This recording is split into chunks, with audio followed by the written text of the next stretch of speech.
Just from the defence team, we respect the decision of Masipa, and we will not be lodging any applications for leave to appeal going forward. And Oscar will serve the sentence as handed down by Masipa. The family has asked me to make the following statement: that they accept the judgment, that they've always respected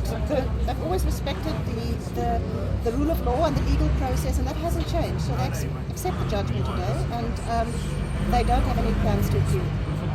I think that 6 years is better than 15. I don't really have a reaction. I can't really be happy because he's still going away, and I can't exactly be sad because I'm not sad at all, you know.